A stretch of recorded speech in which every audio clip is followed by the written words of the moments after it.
I'm Dr. Stanley Krippner, and I've been involved in dream research and dream education for the past 25 years. My work has convinced me that dreams are a neglected resource that can enhance many aspects of one's life. By understanding your dreams, you can use them to solve problems, both emotional and practical. Your dreams are filled with creative elements that can be interpreted to serve you. We are going to learn how to remember dreams and how you can use them to solve problems and to improve many aspects of your own personal growth. Marie is a member of a dream seminar that I have worked with for the past several years. Although Marie's mother has always been domineering and possessive, Marie loves her very much and does not want to hurt her feelings. Marie's mother had planned to spend Thanksgiving with her daughter, but did not know that Marie's boyfriend had invited Marie to a family gathering that same weekend. Marie found herself in a dilemma. If she spent Thanksgiving with her boyfriend, she would appear callous and unfeeling to her mother. If she spent Thanksgiving with her mother, she would appear submissive and subservient to her boyfriend.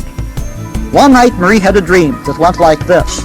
My mother and I are mountain climbing, but there's not enough oxygen in the tank for both of us once we reach the higher altitudes.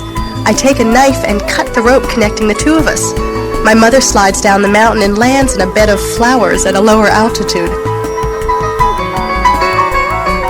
Marie's first feeling on awakening was euphoric, as if she had just been liberated.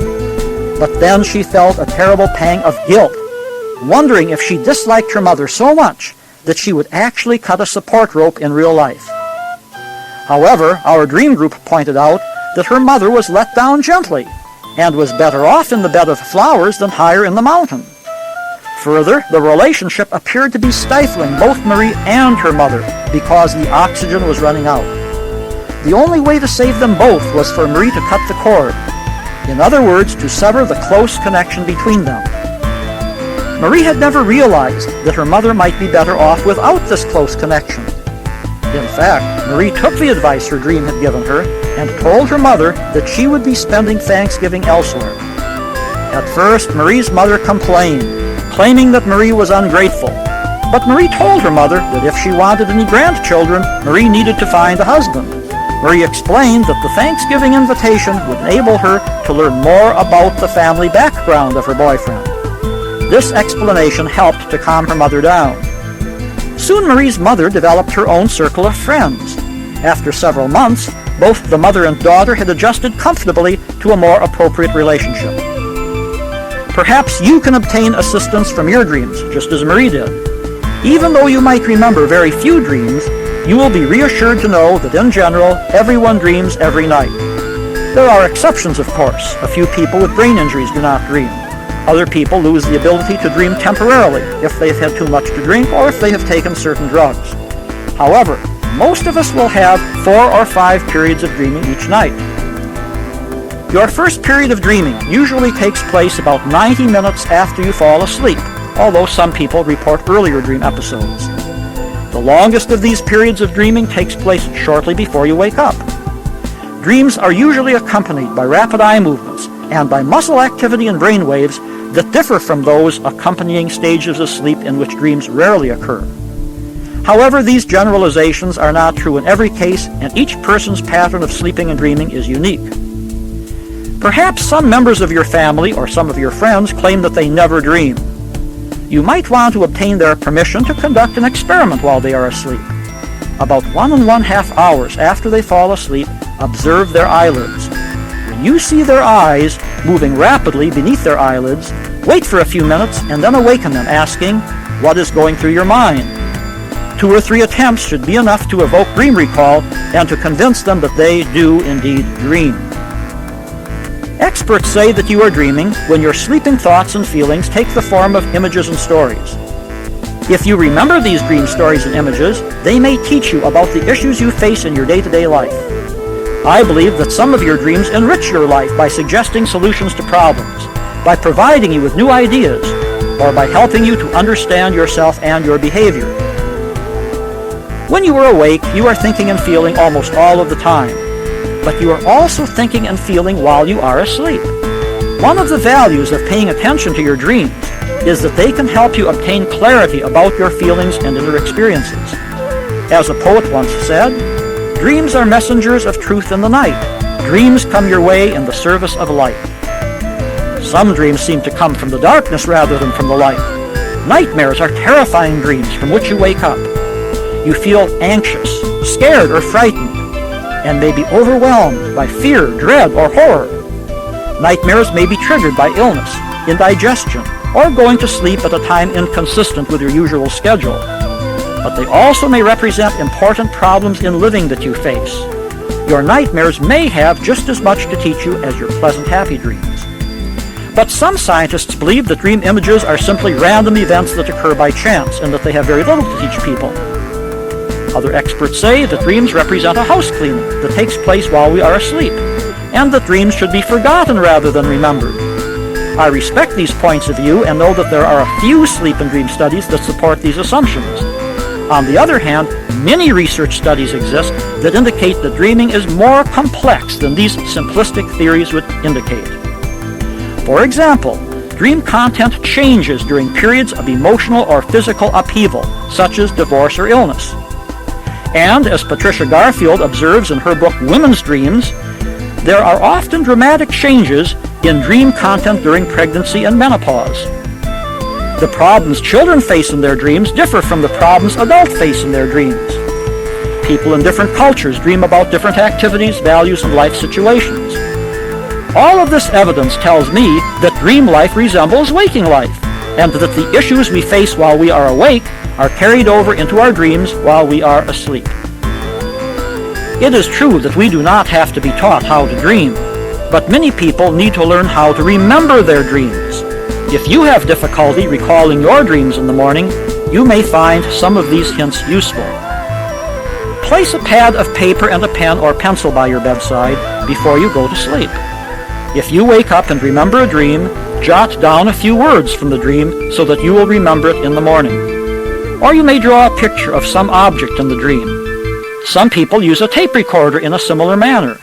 Others use a pen light so that they can see what they are writing or drawing. Whatever you decide, the very preparation of making notes about your dream will send a message to your unconscious that you honor its dream-making capacities and want to recall a dream when you awaken.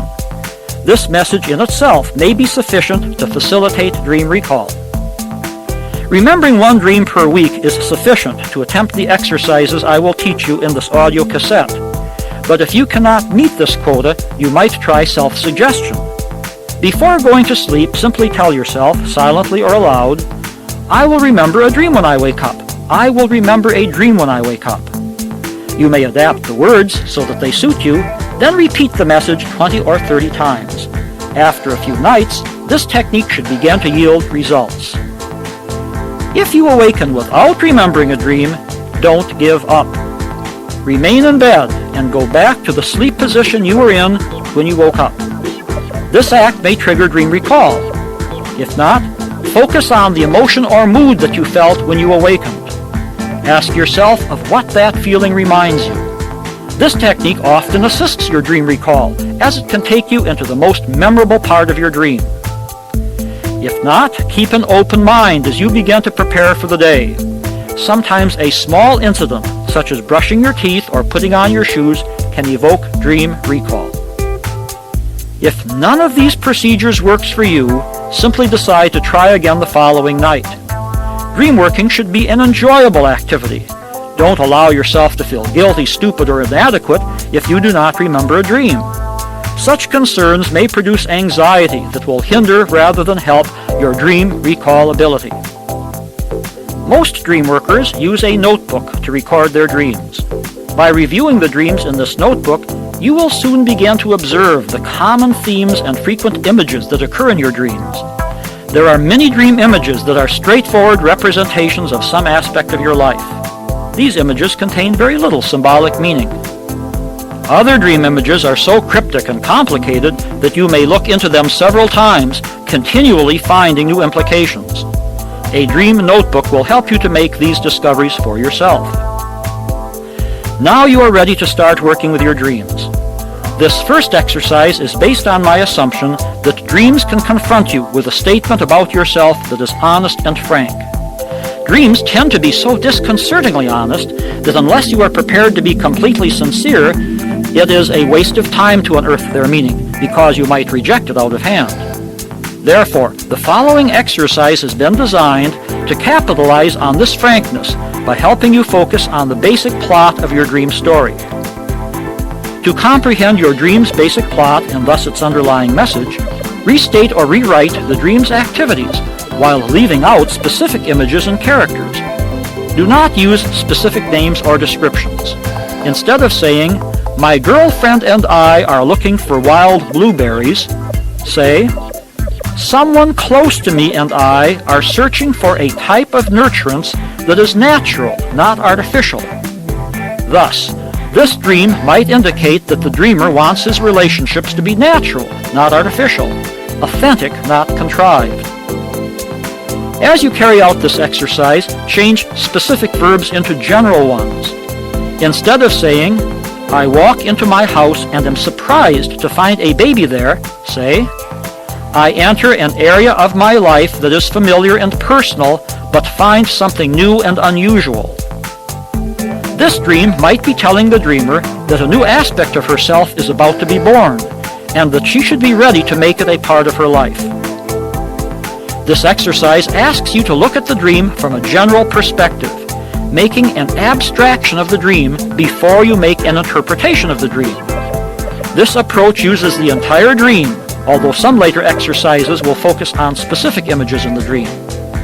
In giving you examples, I have selected dreams that are quite short, but you can use this same technique with longer dreams by coming up with an abstraction for each sentence or dream segment.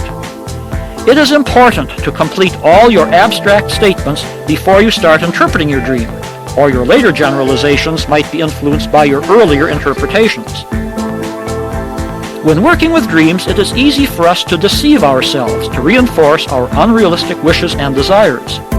Sometimes our ego gets in the way, and sometimes various elements of our unconscious mind prevent the message of the dream from making itself known. For this reason, it is wise to make more than one interpretation of a dream.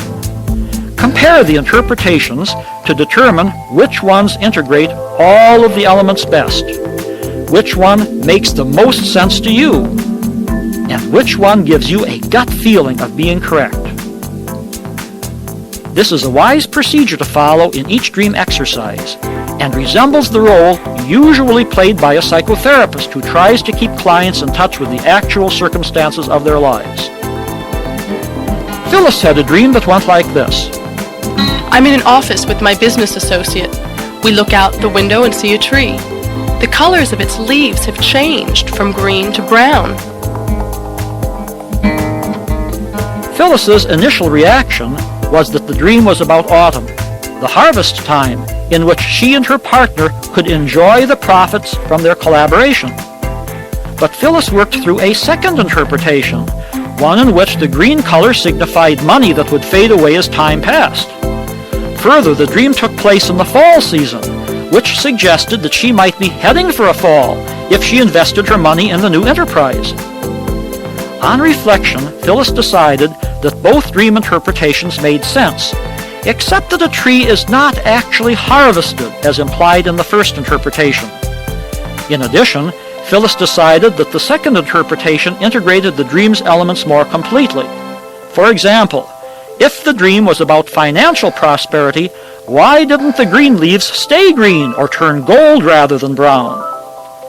Phyllis took the dream into her body and imagined herself with her partner looking at the tree.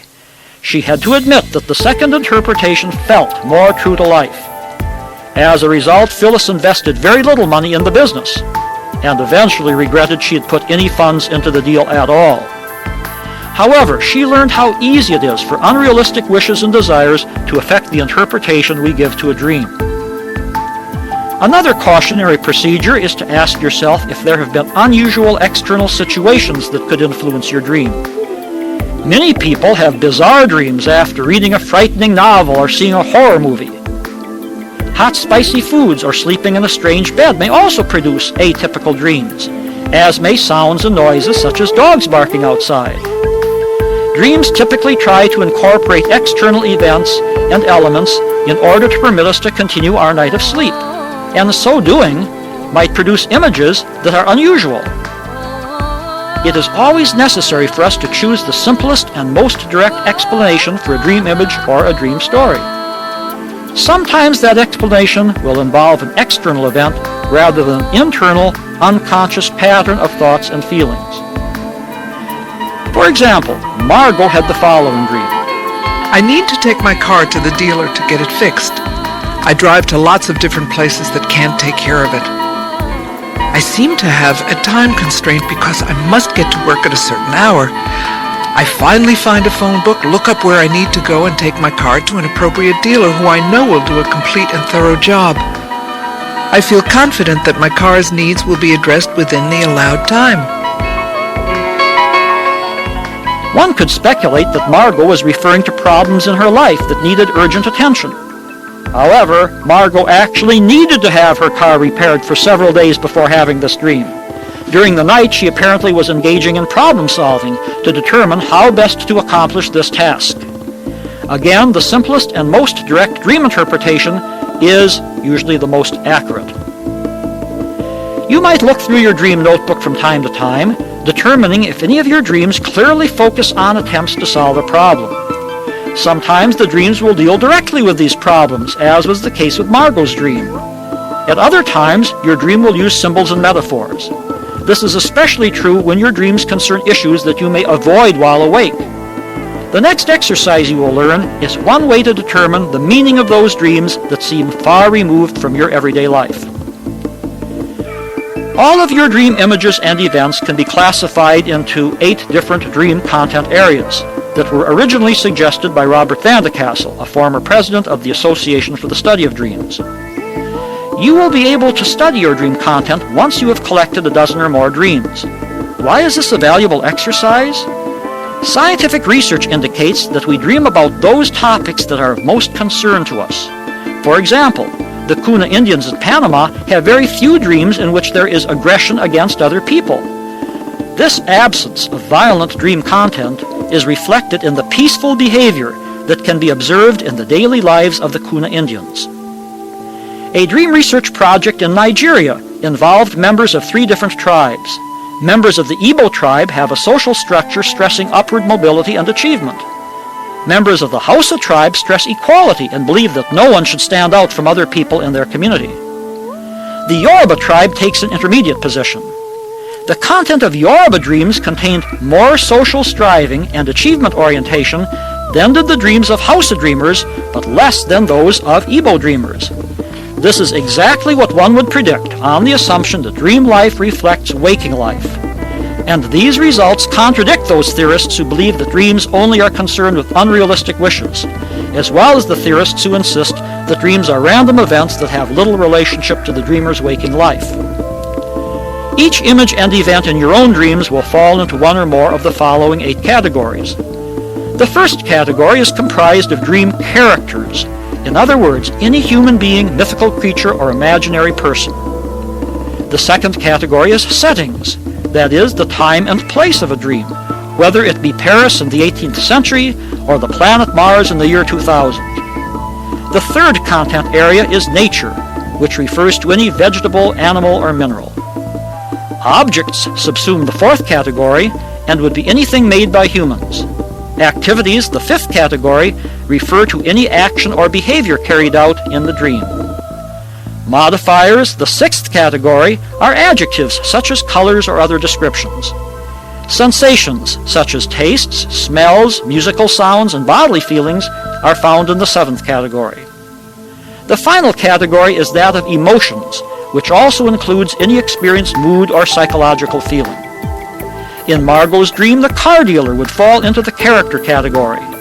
Her car and the phone book would be objects. Inactivity would be taking her car for repairs. Appropriate would be a modifier used to describe a car dealer. Her confident feeling would be classified as an emotion. Patrick also analyzed the content of his dream. First, he read it from his dream notebook. I'm eating dinner at a restaurant with some friends from work. I go outside to look at the blue ocean and red sky. I see a line of sharks coming at me. I have a feeling that they are angry about something. Patrick classified his friends as the dream characters, the restaurant as the setting, and to the sharks, ocean, and sky as nature. Eating was a dream activity, as was the movement of the sharks. Red and blue were the modifiers. Anger was the emotion. Patrick observed that emotion was uncommon in his dreams, so he paid special attention to the sharks who were coming at him, deciding that they represented an angry and jealous group of employees who were trying to undermine the progress he and his friends had been making at work. One way that content analysis could be useful to you is to observe changes over time. If you notice a sudden absence of settings in your dreams, this may be a time when you are uprooted or uncertain. If you begin to record more emotional references, you may be in contact or need to be in contact with strong inner feelings. If you experience more unpleasant than pleasant moods in your dreams, do not be alarmed. Research indicates that sadness and fear are more common than happiness and joy in the dreams of Americans who have been studied over the years. Anger is not uncommon, nor is violence. After all, if dreams do serve problem-solving functions, this lopsided emphasis would not be unusual. Nor should you be upset if many of your dreams are fairly commonplace and mundane. Again, research indicates that most dreams deal with everyday situations. One useful exercise is to examine a dream and ask yourself, what recent event produced a problem, an issue, or a state of tension with which this dream may be dealing? If your dream is clearly about a past event, ask yourself, what current issue in my life could be better understood by remembering a lesson I learned from that past event? One exercise that will help you to take this latter question a step further is to identify the strongest emotion from your dream and imagine what your body feeling would be if you had the emotion while awake. Then take the emotional feeling back into time. When did you have that feeling before? Try to recall everything that you can remember about that earlier event. It may have been a few weeks ago, or it may have been many years ago. Ask yourself what lesson was learned from that earlier event, even if, as you think about it, the lesson hurt you more than it helped you. Now apply that lesson to your dream to see if there is a relationship. The dream might be telling you that the lesson is still of use in your daily life.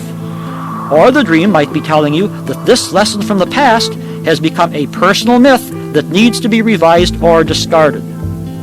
You might also try carrying the feeling forward in time. Where might you feel that way in the future? If there was a bodily feeling in the dream, imagine what it would be like to experience that sensation in your body while awake. Does this remind you of anything from the past or present, or suggest something that might occur in the future? Because emotions are among the most important of all items in a dream, be sure you note them as you record your dream content. Explore the timing of the dream. Why did the dream occur when it did? Are conflicting personal myths present in the dream? Are there undeveloped resources you need to discover to cope with some challenge? Is the dream warning you of some impending illness or crisis? Are there ethics, morals, or values that need to be re-examined or adhered to more strictly? Is an important event coming up for which the dream is attempting to prepare you? One important clue to the dream's meaning is any uncharacteristic behavior you performed in the dream. This activity may indicate a rehearsal for a possible future direction. Or it might represent part of you which needs to be acknowledged, but at the same time kept in check. This exercise can be especially valuable when working with nightmares or frightening dreams. Some nightmares portray important truths or contain useful information that enrich our lives once we overcome our initial fear of dealing with them. For example, Carla had a recurring nightmare. I am walking onto a stage to make a speech in front of an audience. But just as I start to talk, I am shot in the stomach by an unknown assailant. I waken in terror but can never understand the reason for this dream. When Carla attempted to work with this dream, she focused on the pain she felt in her stomach after being shot. She recalled several experiences from her childhood, such as an afternoon when she brought home the news that she was going to be in a school play. Her father criticized her, saying that such foolishness would never help her get a worthwhile husband. Carla realized that her father had shot her down, and that she had accepted the personal myth that no good man would marry a woman who had achieved something on her own. Once Carla became aware of this personal myth, she began to change it, discovering that the most interesting men in her life appreciated her interest in the theater and her success in the business world. Soon the nightmares stopped because they had served their purpose. Carla's dream exaggerated a childhood event, but dreams often use exaggeration to make their point. In working with that nightmare, Carla attempted another exercise that you can try as well. First, Carla placed 2 chairs side by side. Then she put herself in the role of the person who attempted to assassinate her, imagining that the assailant was sitting in one of the empty chairs. She asked, "Why are you trying to shoot me down?" Moving to the other chair, Carla found herself answering, "I am doing this for your own good. I want you off that stage. I want you down in the audience where you do not stand out. There are no suitable men for you on the stage, but there are plenty of them in the audience." Carla moved back to the first chair and asked, "But the men I find on the stage are more interesting than the men I find in the audience." She moved back to the second chair and replied, "But those are not the types of men your father would approve. They are very different from the boys in your hometown and the men who you know will provide you with stability and a good home life." Then Carla realized that this personal myth had deep-seated roots. She also understood that she needed to overcome it to succeed in the business world and to attract the type of men she found most interesting.